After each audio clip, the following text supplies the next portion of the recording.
and welcome to the fourth consecutive week of Saturday afternoon's main event. I am your host for the rest of your lives, Uncle, folks, Uncle Triple C. It is great to be me. You all, hey cameraman, you all should need me. Now, of course, I do have a co-host and my special guest. Hey cameraman, like I said before, yeah, my co-host. He is a limousine riding, jet flying. He's always been a staple of Saturday afternoon's main event. I'm not gonna give him 2 alligators. I'm only gonna give him 1 clap. And he still talks too damn much.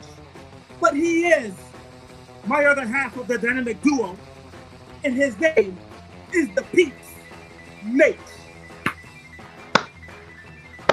I'll take the other clap. Woo! Thank you very much. Another great Saturday afternoon. Of course, here with Uncle Triple C from the original Saturday afternoon's main event. Yes. Another great show we have planned today. Of course, we thank all of those that are watching us from Twitch, If you see us on Twitter or X or whatever you want to call it, if you're on any of the previous places that you can go ahead and watch us, our handles are up there on the screen. Instagram, Saturday afternoons _main event. If you want to watch us on X, it's at Saturday Main. And of course, 3 tenets of a great Saturday afternoon: laughs, good time, all of the wrestling news possible. That's all we give you every single week. That's right. That's exactly right, Nate. We give you all the wrestling news, good laughs. But there's one thing we do also give, well, I'm giving it to myself. And I have to toast because this is the 4th consecutive week without that hot garbage you call phenomenal one. Yes, I guess it's been 4 weeks already. I digress. Yeah. You're digressing to what? I just digress. It's the first one we've had in a couple of weeks, so I figured might as well get that one there. Well, let's get one thing perfectly clear, Nate. Okay? I understand you could digress to that hot garbage you call phenomenal one, and that's the only thing you should be digressing about. But anyway, Nate. Okay. Mr. 411, hopefully he'll be back sometime, I would say, maybe in the fall, maybe in November. No, who knows? Maybe in December, who knows? But he has been very busy, so this is why you'll not see Christopher Morton. He did appear last week, so I did thank him last week. But we are here. This is Saturday Afternoon's Main Event. We have a lot to get to. So before we get to everything, we're gonna have a big episode today. We have that new segment we told you about called Old School. Check that out later on today. Of course, the Wrestling Crash Course is gonna be coming up. But before we get to all of that, I have another person to introduce. And Nate, you saw him last week. Thank you, cameraman, for doing the right thing. CTB. And that's Corey, the Brain. Welcome, Corey. 1 month of greatness in the books, many more to come. And as everyone can see, our best boy, Dominic Mysterio, the greatest North American champion of all time, joins us this week. Thank you, Corey. Wow. I mean, is there a problem, Nate? Not a thing. Not a thing. I know Dominic, as you have called him, the greatest North American champion of all time. You know, before we get to Wrestling Crash Course, thank you, Corey. Before we get to Wrestling Crash Course, I have to say this, is that the 20-year vet, Dominic Mysterio, the way I see it, he should be inducted next year into the WWE Hall of Fame. A 20-year vet in Dominic Mysterio. You know, the saddest part about that comment is it's not that far off. It's actually been in the business that long. Exactly. That's the crazy part. Exactly. Oh, boy. But now, let's take care of business. But why wait that long? We should do it now and make him an official first member of the Saturday Afternoon Main Event family's Hall of Fame of Greatness under the triple Uncle C regime. Thank you, Corey. Well said. Now, Nate, anything? I didn't know we had a Hall of Fame wing yet, but hey, if it happens, it happens. So, well, first order of business. Now, let's get to Wrestling Crash Course. Yes, let's do it. So, the first topic of the day. This is Corey, Chris Jericho, Lionheart, Y2J, the Learning Tree. The Wizard. Now, what? Exactly. Thoughts, please. Oh, God. You started off with a good one, making it hard to defend. The one thing I will say is I think the two matches that they've had over the last 2 weeks, I think both were actually quality matches. Did we need 15 minutes of television time this week for not Old Man Logan, but Old Man Jericho? Right. No. Do I think does this give it a better chance to possibly get a TV deal? So we would see week after week the greatest women's wrestler in the world, bar none, Athena, on our television screen? If that's what the positive turns out, then I will begrudgingly say Tony Khan, you made the right decision. But if that's not what this comes into, I don't know why you're doing this. Am I one of those who say, I don't want to see Jericho on my screen at all? No, I see some sort of value. But 15 minutes and putting another title on him doesn't make sense to the average person, to say the least. Nate? Two-time Ring of Honor World Champion with not a whole lot of build for a match that a lot of people were clamoring for. So if you're going to have Jericho win this, what is the payoff of him winning it? And who is he going to put over when he eventually drops the belt? Ring of Honor doesn't get a lot of TV time because obviously they don't have a over-the-air TV contract. So if they're going to use Jericho for putting the Ring of Honor brand over, and I guess that's what they're doing, I don't know what the end game is going to be.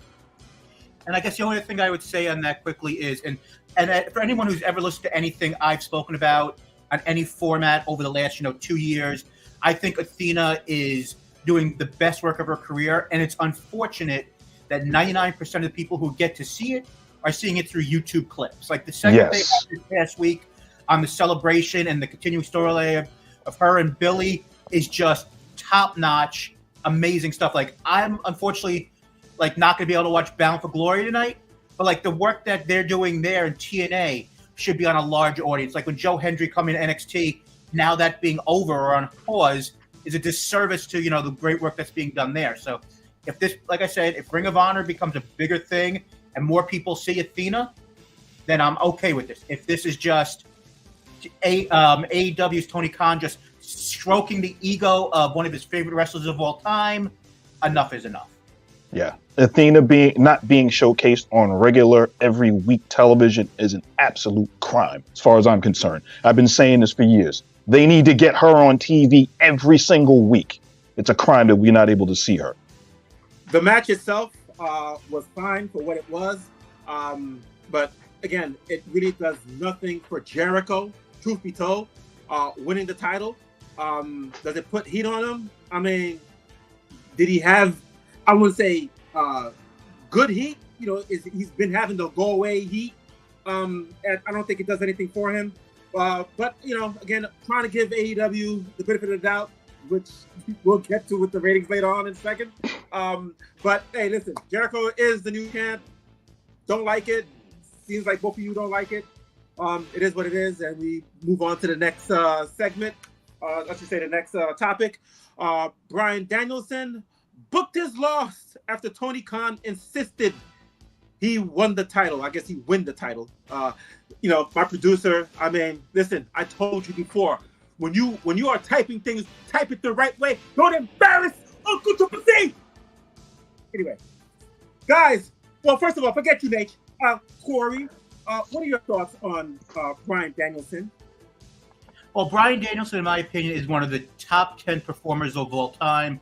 I think that what he did in his second half of his career, becoming better on the mic, just like AJ Styles of the world, who for years we thought was maybe the best worker, but we didn't know he could actually put two sentences together to form an idea. I think what he's done there, I think him putting over younger talent over the last, 10 years has been great. Do I love the idea? Actually, I kind of like the idea that he had more of a back.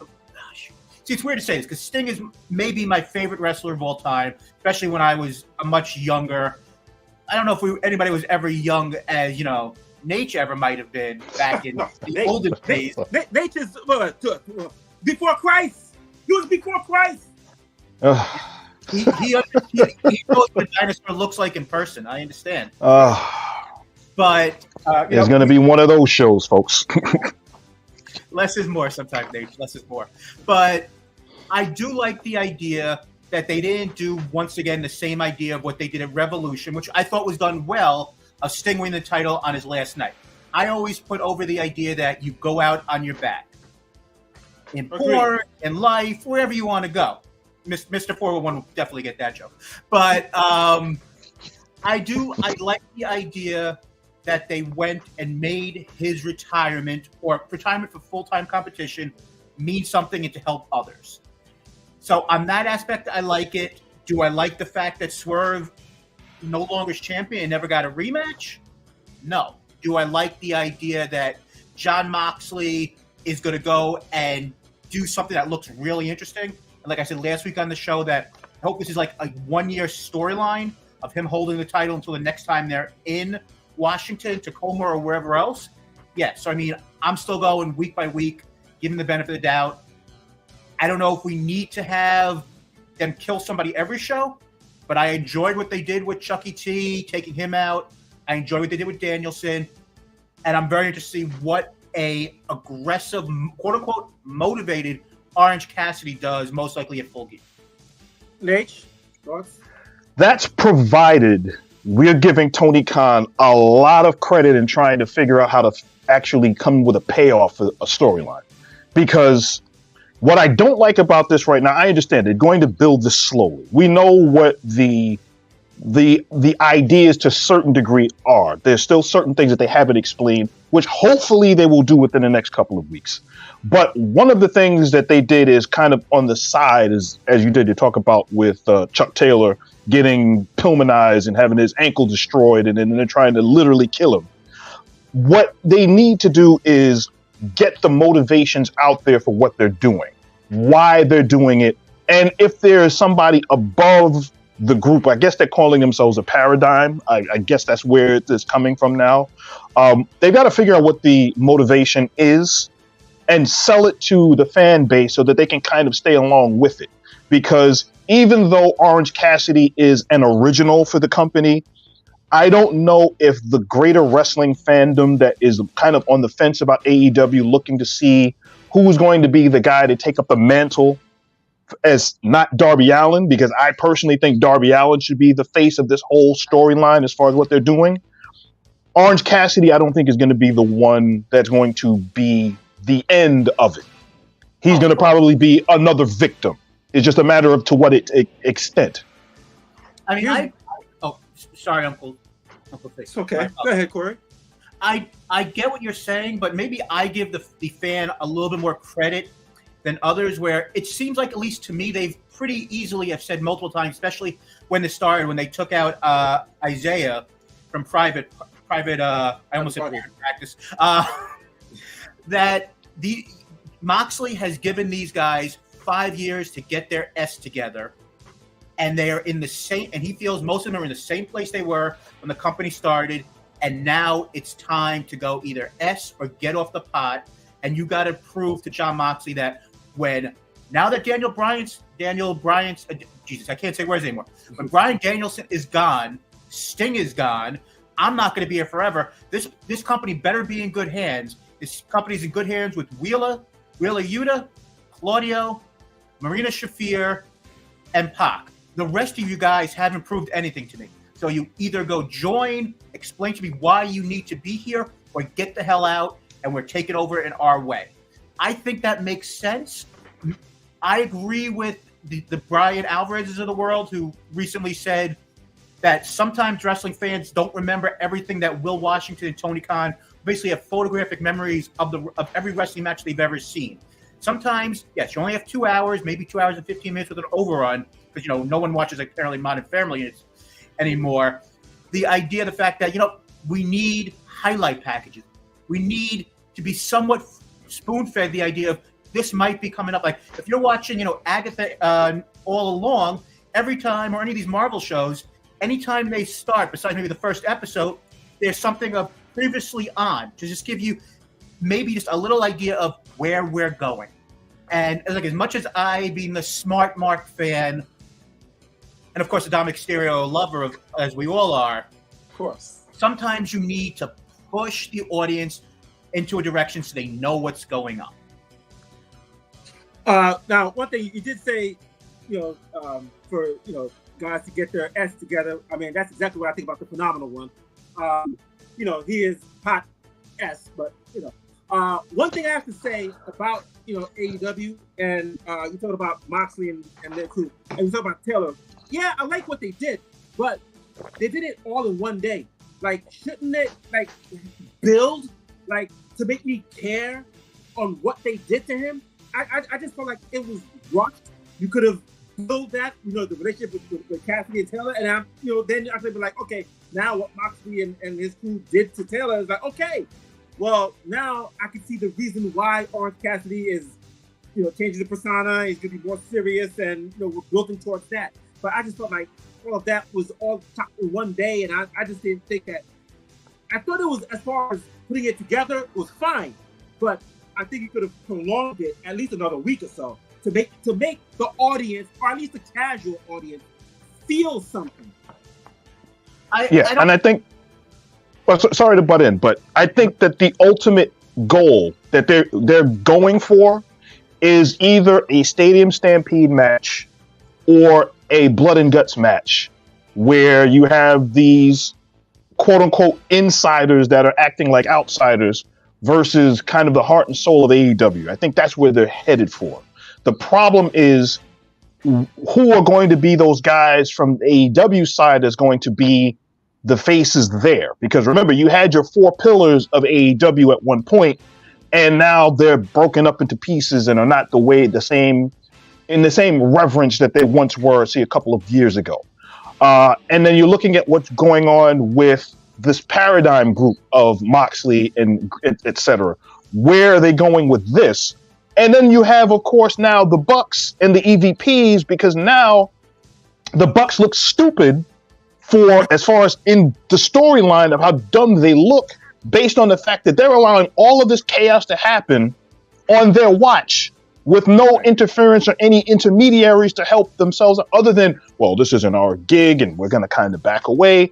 The company that they supposedly built is being ripped apart from the inside by guys that they signed. So that's the other dynamic that they have to shore up, because it's starting to look a little piecemeal right now. They have to get that figured out.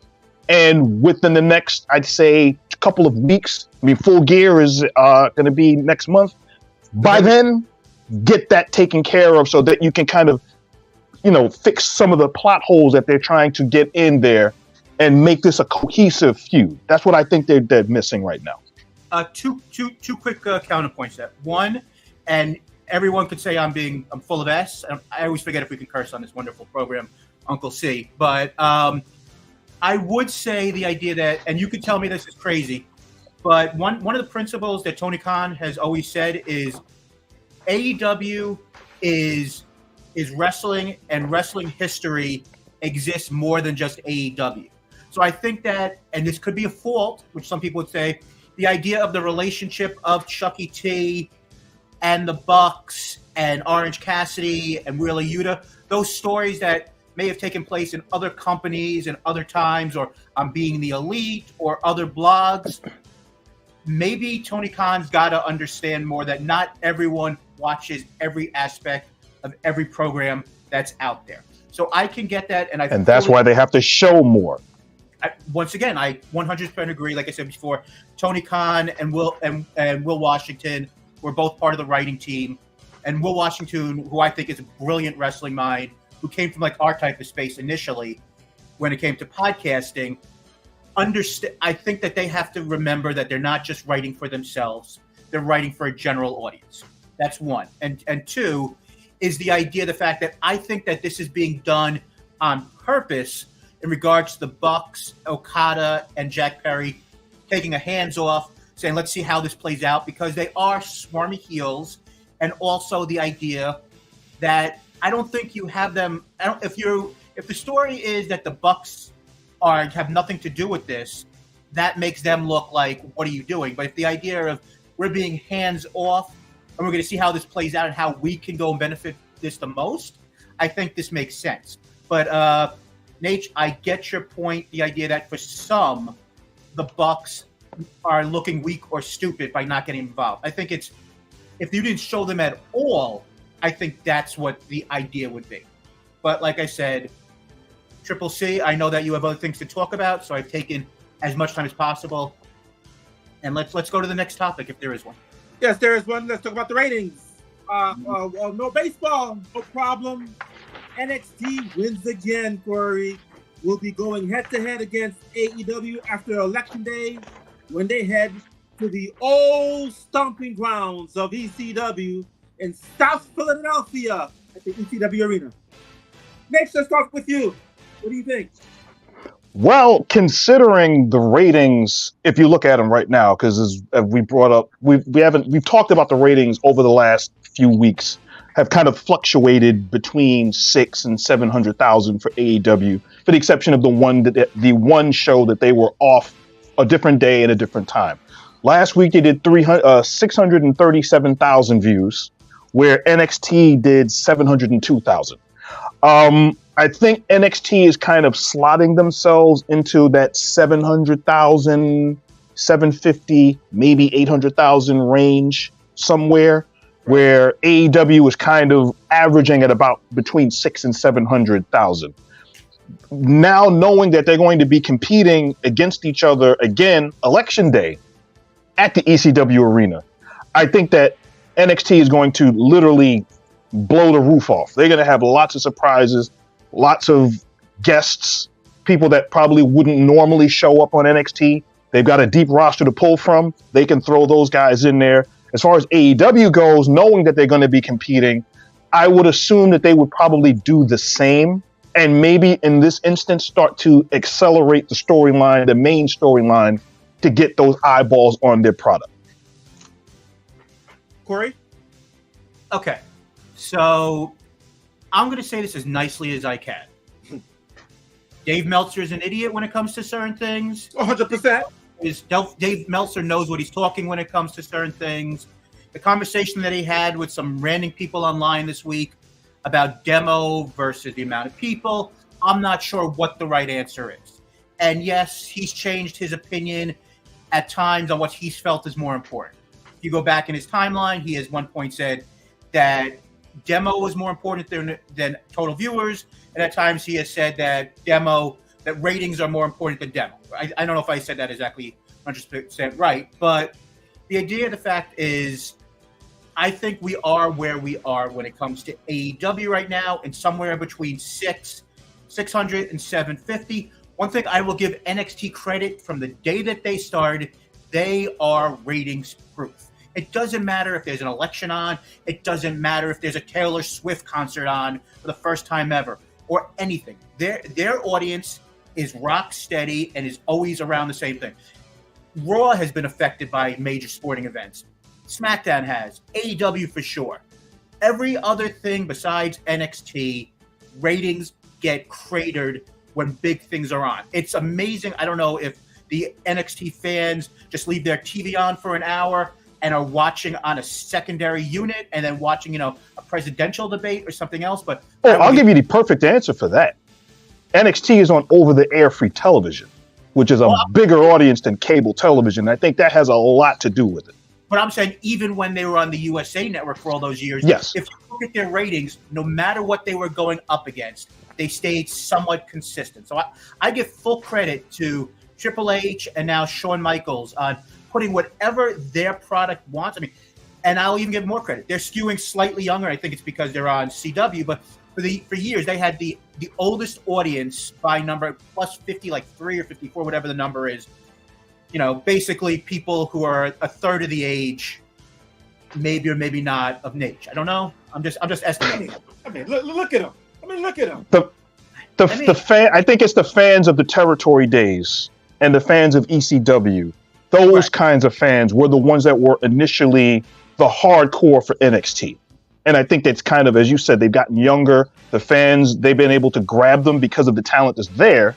And now the guys that are there, a lot of those fans know who they are.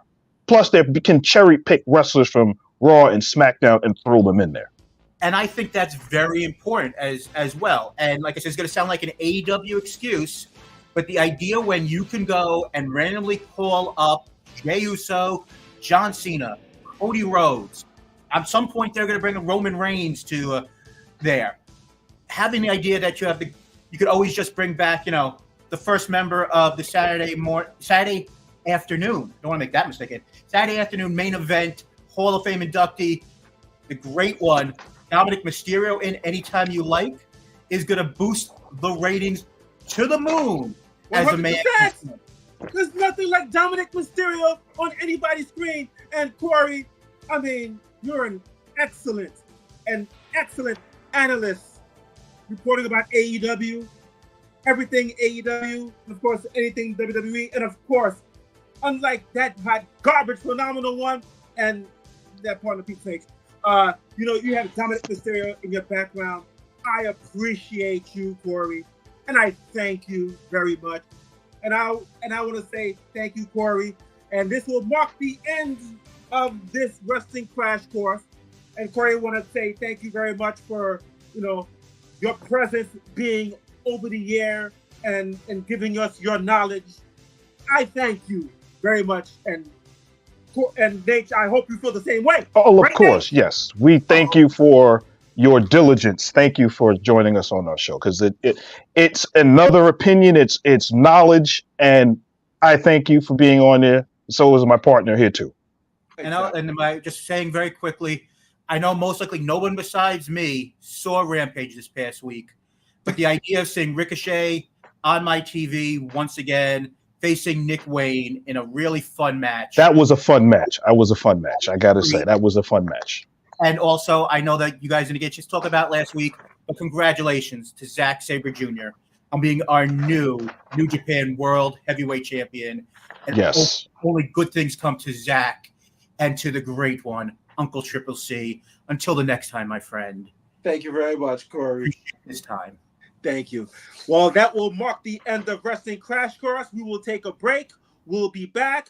It will be me and Nate. We'll be discussing WWE, everything WWE, and we have, of course, don't forget the old school. And with your questions, we'll be right back. This is Uncle Triple C. That's the peeps, Nate. We'll be right back after this. This is Sane.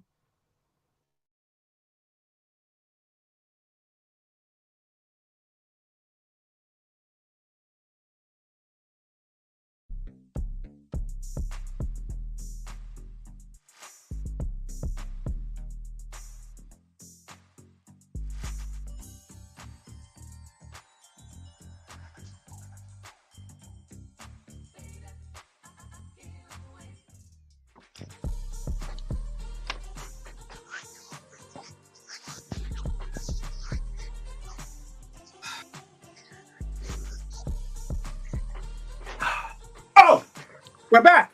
Oh, I guess your cameraman and your producer kind of caught you off guard. Hold on 1 second, Nate. Hey, cameraman, you're supposed to give me the cue. You some bitch. You're supposed to give me the cue. I think I'm gonna fire your ass after this show. But anyway, the only thing you're missing now is the handlebar mustaches. Cameraman, zoom it. Just pose in front of the camera. That's the only thing you're missing. Ha! Pull. It's sad that has a different meaning today. Oh. Exactly. Hello, everybody. Once again, this is the second half of Saturday Afternoon's Main Event. Hopefully, you are enjoying the show. I am your host. And don't forget, folks, I am your host, Uncle Triple C. And over there, to my right, to your left, he is... The peeps, Nate, is losing his mind slowly but surely, but we're still here. We're still here. Another great Saturday afternoon, another great show, and more wrestling news that you can shake a stick at. Well, of course, but before we get to the news and bloodline and everything like that, Nate, would you like to tell our audience, even though they see it on our screen, would you like to tell them all the handles here at Sane? Yes. If you want to get to us on Instagram, it's Saturday Afternoons _main event. If you want to get to us on Twitter or X or whatever the heck it's called now, it's at Saturday Main. You can see us wherever you can get the name and see Saturday Afternoons Main Event and type that in. If you're on Twitch, you can see us on TikTok and every other place that has these handles. You can see them on the screen. We thank you for joining us. Continue to grow our show, grow our audience, and hopefully you're enjoying the show as you're watching it every Saturday. And we do appreciate everybody. You know, if you're watching on YouTube, Twitch, Instagram, like Nate just said, we do appreciate you tuning in and enjoying this Saturday afternoon with us. Thanks very much. Now, let's get to the questions. Nate, this is your favorite segment. I don't know if it's mine, but it's yours. So the first question of the day, Nate. Yes, and here we go. This one is from Master Sean 007. Greetings, gentlemen. What's up with... Hey! It's greetings, Uncle Uncle Triple C and Nate. And I understand. Can I get back to the question? Let me get to the question. Okay. What's up with AEW's schizophrenic booking, where the talent goes back and forth or on being faces and heels on a monthly basis with no rhyme or reason? How or why should anyone be invested into these characters? That's a fair question. I'll throw this one to you first, and then I will answer it. We have discussed this at nauseum over the air, through me and you having personal conversations, and again, perfect example. We discussed this last week with Cole and MJF flip flopping, their characters. Listen, it has been to me a problem with AEW. I understood the logistics. I understood why they did that as far as those two characters go. But overall, AEW to me, when the trust issue, and it was something that I actually was thinking about it during this week, and and it was funny. Me and a friend of mine, and we were talking about AEW, and we were talking about it. Well, the one thing about AEW is like, okay, what do you feel has gone wrong? Okay, a couple of things. We talked about in the past, you guys, I'm sorry, you and the old hot garbage host that used to be on these airwaves, Phenomenal One. And by the way, you look at me be giving you a plug because you don't deserve a plug on my program. But anyway. And H, you don't drink anything until I tell you to drink something.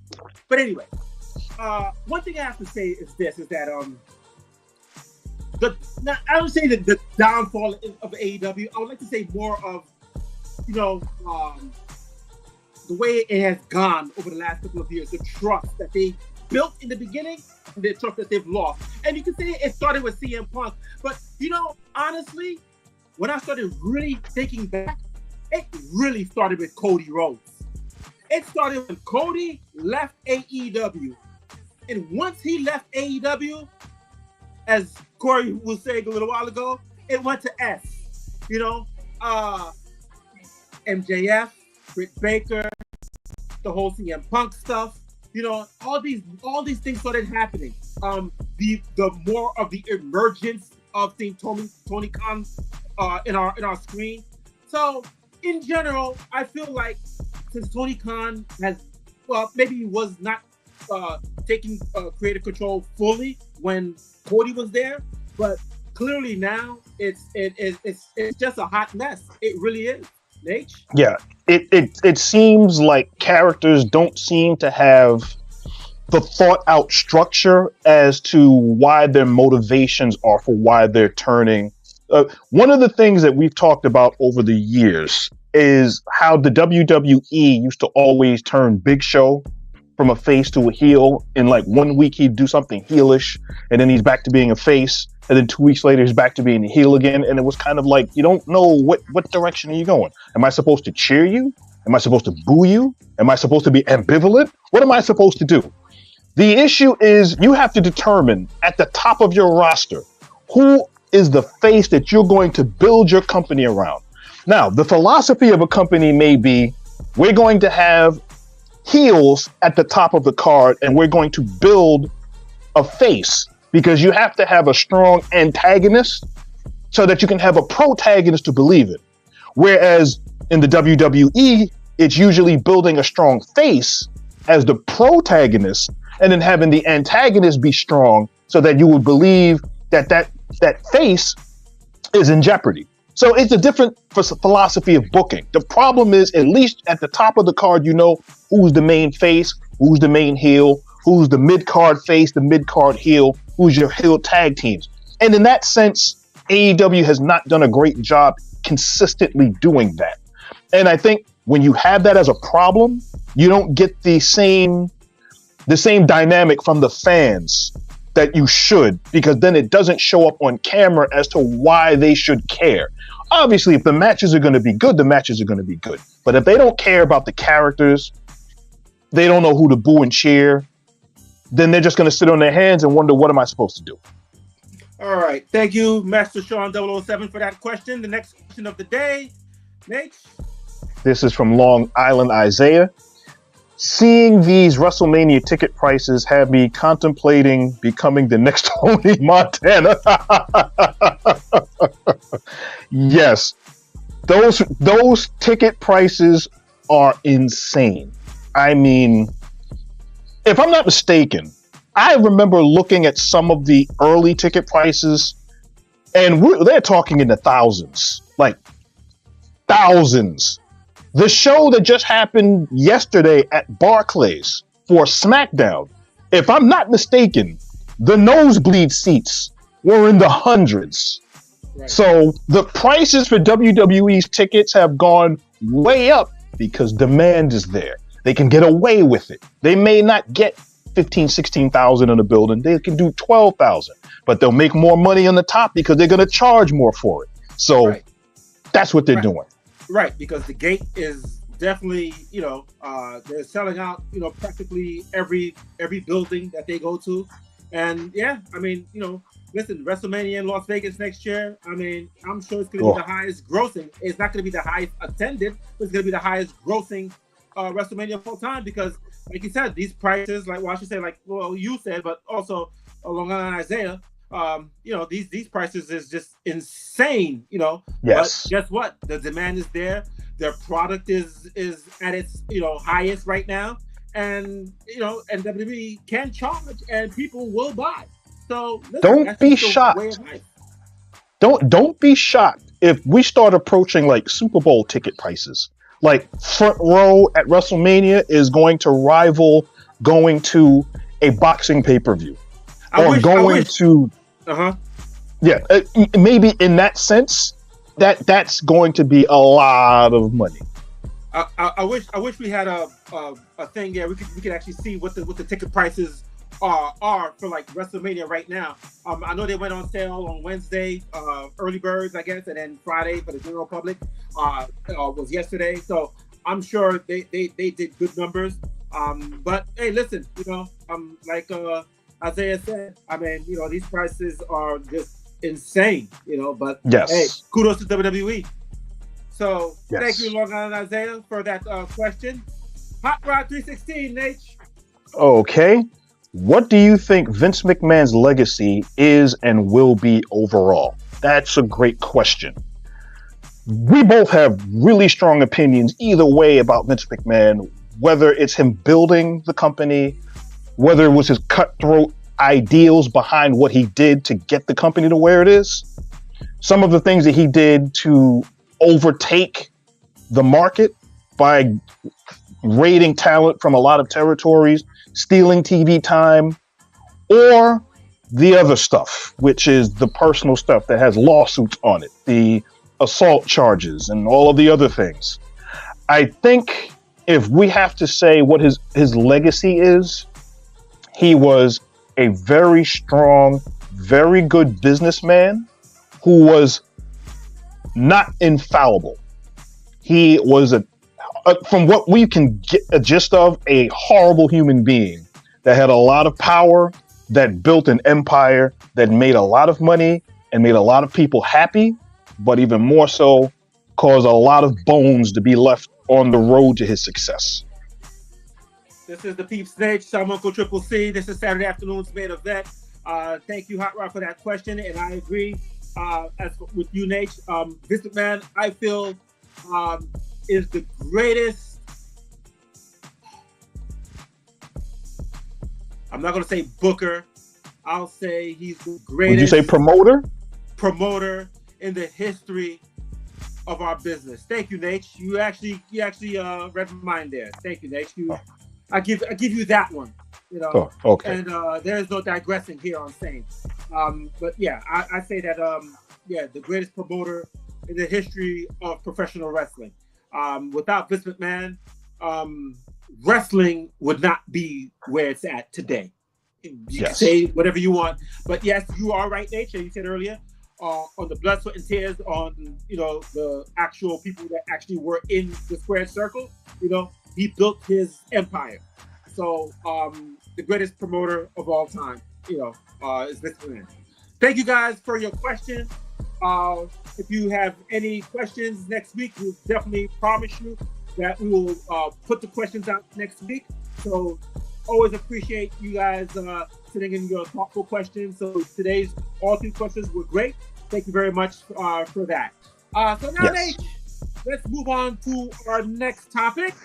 So, Nate, Magnum TA versus Tully Blanchard in a I Quit Steel Cage match, Starrcade 1985. We call this segment Old School. There you go. This is quickly becoming another favorite segment of this show. And last week we talked about Savage and Steamboat, which was great in itself, and even the build that led up to that match. This match in 1985 for Starrcade, Thanksgiving night 1985, this showcased what hatred is supposed to do. I'll give you a small little build for this. Tully Blanchard was going after the United States Championship that Magnum TA had. Magnum was at a house show, was getting into a match. The referee was knocked out. Baby Doll, who was the manager of Tully Blanchard, came in dressed up as a security guard and slipped Tully Blanchard either brass knucks or it was a roll of quarters, I think. And while the referee was distracted, turned around, popped him in the face as he tried to suplex him back into the ring, won the match, won the U.S. title. That feud boiled over into the Starrcade. And this match from the beginning had the drama of Magnum trying to win back the U.S. title, Tully trying to make sure that as a man, I am not going to quit, because in the wrestling business, if you quit, you have lost your manhood card. Right. And they went through this from the beginning. Within 2 minutes of the match, both guys were bleeding. Tully was busted open. His arm was ripped open by getting run into the cage multiple times. And the violence level and the pace of it, you could hear the fans that were watching this match screaming, "Oh my God, this is just violence." And to get to where they were, and you've seen this match before, what were your opinions going in before we even get into the meat of the match? What did you think of it? I mean, this feud, like you said, I mean, again, as a kid watching this, I said to myself, man, they really hate each other. Of course, yes. We know now, but at the time, yes. I mean, even watching it, it's funny, I went back to watch it just to refresh my memory, and, the overall card, it was at Greensboro, South Carolina, and at the Omni in Atlanta, Georgia, so they went back and forth, for Starrcade in 1985. I mean, I felt it through the screen, that they really could not stand each other, and it's like they wanted to just murder each other on on closed circuit television back then before pay-per-views and all of that. Listen, this was a great feud. It we talk about like CM Punk, Drew McIntyre, the way a feud is supposed to end, and the way that this match ended, in an I Quit and Tully submitting to Magnum TA and Magnum TA becoming the champ. Listen, it was a violent match. I mean, and granted, if you watch Starrcade, I mean, maybe 1 or 2 matches didn't have blood, but back then, if you really think about it, 1 or 2 matches didn't have blood, but pretty much, every match, was blood fueled. But this match in particular, I mean, it made all the sense in the world, and you could feel the violence, and as you were watching it, and you could feel the emotion in the crowd. Yes. And this was an emotionally filled match, and it ended the right way with Magnum TA becoming the new champion. Yes, and to show it as the way it is from the clips that you're looking at. Right. The match ended by J.J. Dillon tossing a wooden chair into the ring. Right. And Tully bashing the chair on the inside of the ring to break a piece of it off. This is a wooden chair. And turned it into a spike and tried to stick it right into Magnum TA's eye, which of course he was able to break apart, give him a couple knees to the rib cage. Tully dropped it. Magnum crawled over because Baby Doll tried to grab it out and didn't get to it in time. He pulled the spike and jabbed it into Tully's eye. Now, Tully, to his credit, he didn't quit. He just kept yelling, yes, yes, yes, while the referee was asking, do you quit? Do you quit? Do you quit? So you had for a couple of years the match that Tully could always say, I did not say I quit. But he did give up because the ref asked him, do you quit? And that was the brilliance of it, because it kept Tully looking strong, even though he took an absolute beating, including the referee who took a beating as well. Was Earl Hebner was the referee. Everybody in the match was but the only person that didn't get beaten up was Tom Miller, the ring announcer. That's about it. So that was by far one of the most violent matches I had seen at that point in my young kiddom. That you see. Yes, I was young at one point. I wasn't born at this age, so. But yes, that was one of the pillars of Starrcade, and Dusty booking the show had every match had to have a payoff feel. That was the feel. That was the payoff. The payoff was somebody was either going to win a championship or they were ending a feud. And this match was designed to continue to elevate Tully Blanchard as a heel, but more so Magnum TA as the emerging face, kind of second to Dusty Rhodes. And eventually this was supposed to lead to a feud between Ric Flair and Magnum TA, and it was only literally a year later before Magnum TA's career would end in a tragic car accident, which almost crippled him. Was that a motorcycle accident? Okay. It was. He was driving in a Porsche at night during the rain, and he crashed into a telephone pole, and that basically broke a whole bunch of vertebrae in his back, partial paralysis in one of his arms. He couldn't really walk. It basically ended his career. So, unfortunately, we lost a career that we would have been talking about having even more matches and greater matches than what we saw. It could have potentially changed a promotion around if he was able to not have the unfortunate accident that he had. Right. So hopefully you guys enjoyed this segment. It's the second week in a row that we called it Old School. Hopefully you guys enjoy it. If you guys have any thoughts or a wrestling match that you guys felt like was one of the greatest matches you've ever seen, you can DM us. You can all the handles here. You could inform us, and then if we feel like that was a great match, and we will collaborate, and then we'll put it on. But if not, it will be me and Nate. But at the end of the day, it's only me, your uncle will put it on Saturday afternoon's main event. And what the hell are you drinking? Didn't I tell you don't drink? You only drink what I'm supposed to tell you to drink. You shut your mouth, Nate. I don't want to hear what you got to say. Of course. Well, anyway, so that takes care of our segment called Old School. Nate, so I know before we go, we got Halloween Havoc, prediction that's coming up. And I know TNA Bound for Glory is today. So before we get to Halloween Havoc, main event. Okay, that's what I'm focusing on before we get to Halloween Havoc. We're gonna go almost pressed for time. What do you think? Hendry, you champ, or Nick Nemeth retains? I have a feeling it makes the most sense for Hendry to actually win it this time. He's so over, he's so popular, and I think that's where they're going. And eventually, if they do work with NXT again, then as they brought in Jordan Grace as the Knockouts champion, they could bring in Joe Hendry as champion, and he can use that for whenever they decide to bring them back in again. So I could actually see that happening. Okay, now let's get to our Halloween Havoc's prediction, which will be coming up. And I know Halloween is coming up on Thursday, I believe. So it makes perfect sense. Halloween Havoc's coming up, Wednesday, 30th.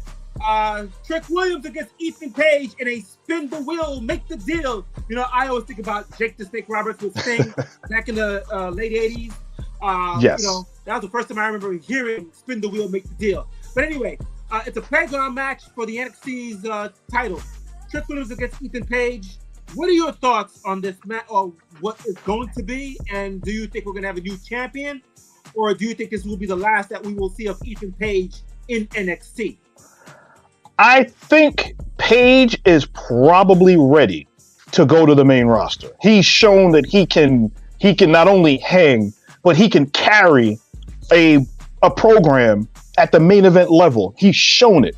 Now, obviously, he's doing that with working with the younger guys, and his promo skills have always been good.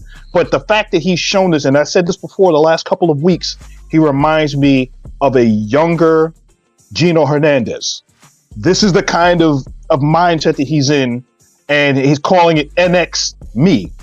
So I love that aspect of it. In a Devil's Playground match, anything goes. I don't think he's going to win. I think this is going to kind of harden the will of Trick Williams and get him that much needed win in circumstances that he hasn't faced before. So I think that's where they're going with this. All right, the next match, Tony D'Angelo against Obafemi for Dom Mysterio's NXT North American title in a tables, ladders, and scares match. Yes. I think if Obafemi does not win this, then they're going to start to move him to that main event slot. Yep. Is Oba ready? I think he is. I can see Oba coming in and losing this match, but they don't want to have him lose too many matches. You don't want to take that steam from him. If I had my druthers, I think that Oba would be winning this match. Okay. I think Tony D'Angelo will win, and I think like what you was alluding to before, I think Obafemi taking out taking out the D'Angelo's family on Tuesday. I think that Obafemi will lose against D'Angelo, and Obafemi will move on to the NXT title picture.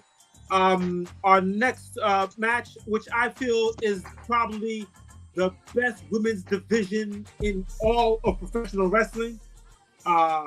This is a tag team match: Roxanne Perez and Cora Jade versus Gilia and Stephanie Vakir. So, your thoughts on who you think is going to win, and thoughts on just the overall NXT women? Without question, the NXT women's division, I think, is the backbone of the women's division in the entire company. They have, not only do they have young talent that's ready to go, they have established talent that's there. And Vakir and Julia right now in a match with the two of the top women in the NXT women's division. I think Vakir and Julia are going to win this match because of the establishment that they have. Julia lost her previous match, and knowing that that's going to be the case now with Vakir there to establish how good they are in a Halloween setting, I think that's where they're going with this. Chase versus Holland ambulance match. It's going to be violent. I think Ridge Holland wins this one to continue to further how violent he is and to kind of further put the nail in the coffin for Chase U. Agreed. Four-way, spin the wheel, make the deal. Spinner's choice. Match to be determined for the NXT Women's North American title. What are your thoughts? I'm actually thinking that Kalani Jordan is going to come out of this on top because she continues to surprise everybody. She's getting better every week. She's the Women's North American champion. And I think that that's what they're trying to establish going forward right now. The others that are in the match are establishing themselves, but that's the undercard of the women's division right now. And I think right now as they develop them, Kalani Jordan can continue to get better by beating talent within that group that are contenders for the Women's North American Championship while putting them in a specialty match to see what she can do in that type of setting. So that's what I think she's going to come out on top in that one. I think Jordan retains. I don't think the other three are ready yet to become champion. So that takes care of the Halloween Havoc. Nate, we didn't talk about the bloodline last week. Your thoughts overall? Jimmy Uso, Jey Uso, they have reconciled. What are your thoughts? We are in the sixth inning, as Paul Heyman used to say. Actually, used to say the third inning. But yes. Here we write the sixth inning, the reconciliation of Jimmy and Jey Uso. Now, my question to you is do you think this was too soon, or do you think this was the right place last night at the Barclays Center in your hometown. And by the way, you know, I have yet to say anything about this, but let me tell you one thing, and one thing for sure. Taz, you are still the biggest piece of Red Hook Brooklyn Trailer Park trash, because my hometown of Queens, New York, is still the greatest borough in the history of New York City. See? City. See? Okay. It's kind of hard to follow that one up. But here's what I'll do. I look at it like this.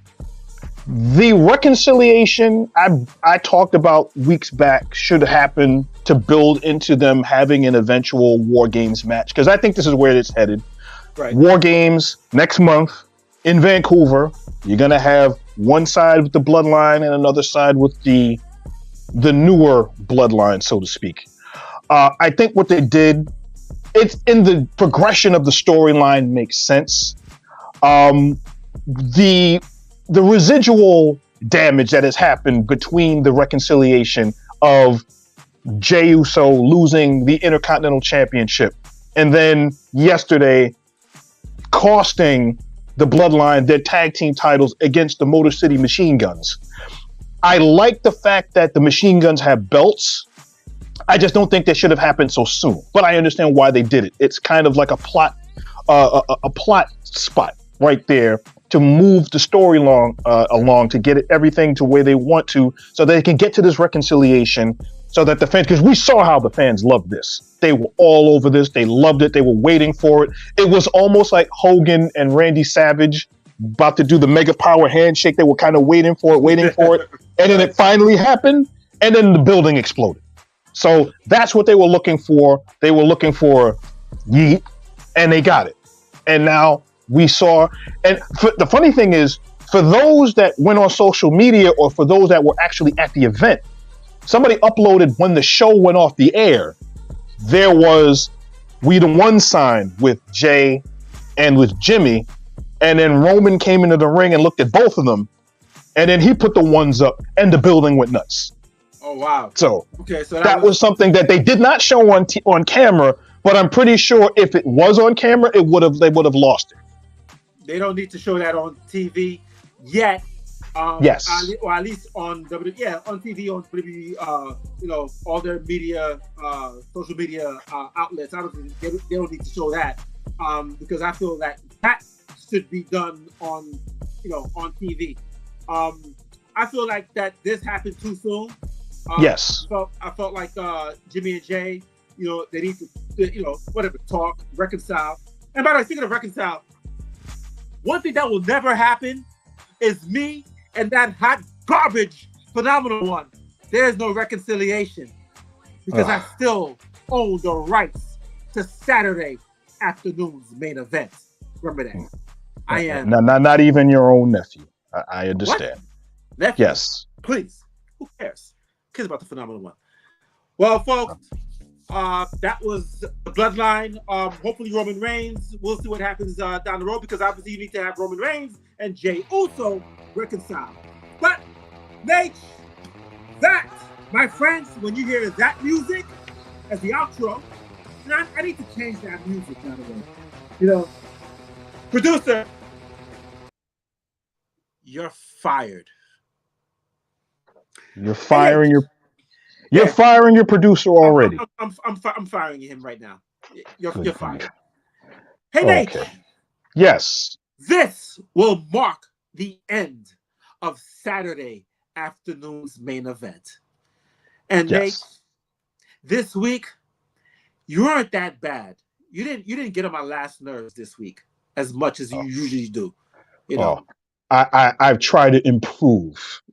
Well, how's good. that? I mean, that's what you're supposed to do. And you're supposed to acknowledge your uncle, Nate. I am your uncle. I understand. You shut your mouth. You shut your mouth, Nate. Well, folks, this marks the end of Saturday afternoon's main event. And I hope you guys did enjoy the show, because I know I enjoyed at least the segments with Corey. I definitely 100% definitely enjoyed that. And then I had Nate, so it is what it is. But it is what it is. So next week we'll be discussing Bound for Glory, Halloween Havoc, what happens on Raw and SmackDown, AEW. Next week we'll be, providing, those details, and if anything happens during the course of the week, we'll see. I know this week, I should say, I know this week I'm supposed to drop a thing on our YouTube channel and on Instagram. I was very busy, but I promise you guys, next week I will definitely drop something on Wednesday for you, the audience of Saturday Afternoon's Main Event, because only me and only me, your uncle, will provide for you. But this will mark the end of Saturday Afternoon's Main Event for the Peeps Nate, for Corey the Brain 411, and me, your uncle, Triple C. Yes, where we came, we showed up. That's it. Thank you for the house. We'll see you next week.